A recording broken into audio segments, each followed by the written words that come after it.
მოგესალმებით ახალციხის დასრულთა განათლების ცენტრიდან.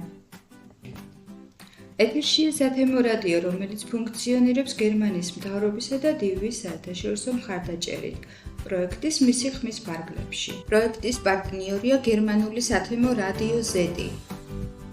პროექტის მისი ხმის ფარგლებში შეიქმნა 12 სათემო რადიო საქართველოს სხვადასხვა რეგიონში.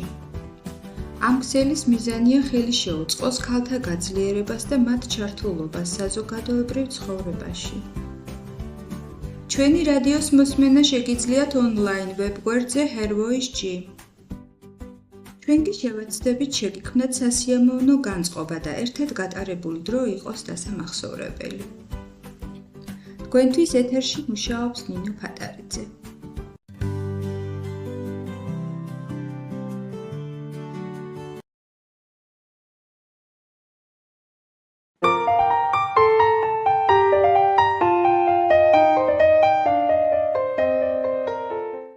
მოგესალმებით ძვირფასო მეგობრებო. ეთერშია თეთრი კარავი. მე ვარ მსახიობი ეკა ჩხეიძე და დღესაც იმ ქალებზე ვისაუბრებთ, რთული გზა რომ გამოიარეს და წარმატებას მიაღწიეს. მოგესალმებით. მე ვარ ნინი 45 წლის ქუთაისიდან. და უკვე კაი ხანია, რაც თეთრი კარავის აქტიური მსმენელი გავხდი. დღეს კი იმიტომ გიკავშირდებით, რომ მინდა ჩემი ამბავიც მოგიყვეთ. ბავშვობიდან სულ მოგზაურობაზე ვოცნებობდი.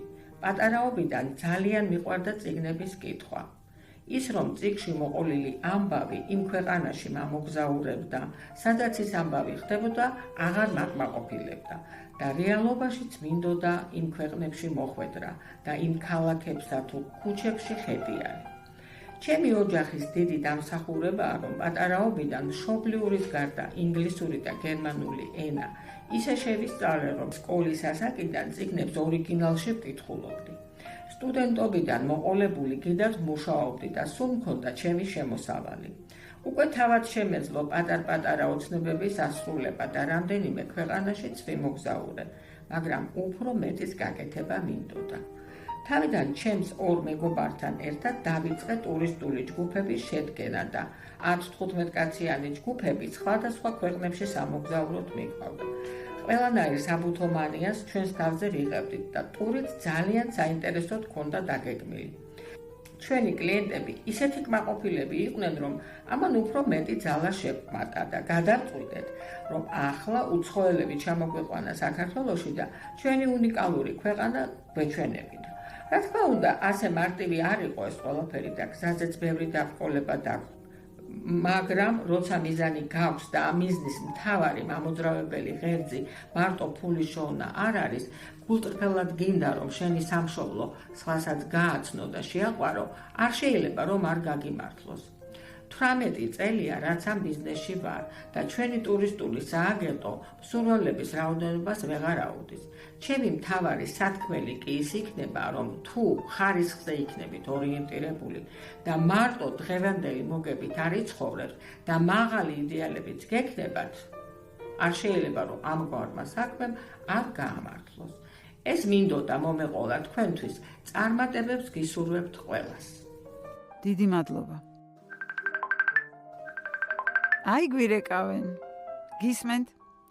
მოგესალმებით. მე მქვია ანა, საერთოდ არ მქონდა გეგმაში, რომ თეთკარავში ჩართულიყავი, მაგრამ მეც გამიჩნდა სურვილი ჩემი გამოცდილება გავოზიარო იმ ადამიანებს, ვინც ახლა იწყებს ბიზნესს, ან უკვე დაწყებული აქვს და წარმატებით არ მისდის საქმე.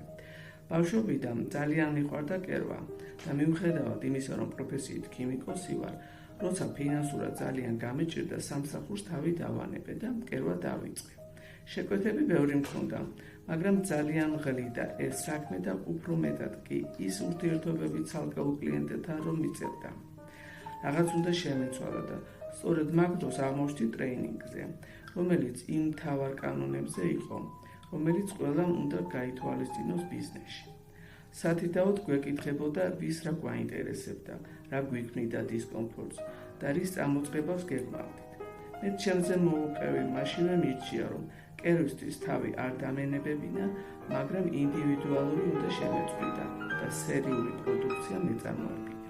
რადგან მანამდე მხოლოდ კაბებს კერავდი, მიფიქრე, რომ იგივეს გავაგზავნებდი, ოღონდ სერიულად შევკერავდი რამდენიმე მოდელს ყველაზე მოთხოვნად ზომებში.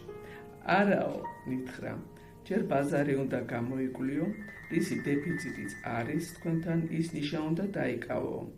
ცოტა კი გამიკვირდა ეს როგორ უნდა გამერკვია, მაგრამ მალე ამაშიც დამეხმარა და აღმოჩნდა, რომ იმ ეტაპზე ყველაზე დიდი მოთხოვნა იყო ნაჭრის მხარზე გადასაკით ჩანთებზე, იმიტომ რომ ყველა ქალს შეეძლო მისი პატარა ჩანთით დარება. მთავარი მოთხოვნა კი იყო, რომ ყოფილიყო ტევადი თან გამძლე. ასე გადავედი კაბებიდან ნაჭრის ჩანთებზე. შემდეგ კი ისიც გავარკვიე, რა ფერზე იყო უფრო დიდი მოთხოვნა. მოკლედ იმის თქმა მინდოდა, რომ მარტო ის არ ყოფილა საკმარისი, რომ თქვენ საქმეს კეთილსინდისიერად დასრულებდეთ. აუცილებლად უნდა შეისწავლოთ ბაზარი და თქვენი ნიშა იპოვოთ, რომ თქვენც კმაყოფილი დარჩეთ და მომხმარებელიც. ახლა მე უკვე ჩემი არც თუ პატარა სამკერვალო სახლი მაქვს და ამჯერად ბავშვების სპორტულ ტანსაცმელზე ვმუშაობ. ძალიან დიდი მოთხოვნაა ჩემს საქონელზე და არა იმიტომ, რომ უფრო დაბალ ფასში მყიდით, ვიდრე უცხოეთიდან შემოტანილ საქონელსადებს. პირიქით, უფრო ძვირი ცხირს. ჩვენი უპირატესობა ის არის, რომ მხოლოდ ბუნებრივ მასალას ვიყენებ და ეს რაოდენ მნიშვნელოვანია, ყველამ კარგად იცით. გემშვიდობებით და აბა წარმატებულ დღეს გისურვებთ. ძვირფასო მეგობრებო, ჩვენი საეთერო დრო ამოიწურა და მე ისევ ერთი კვირით გემშვიდობებით. მომავალ შეხვედრამდე.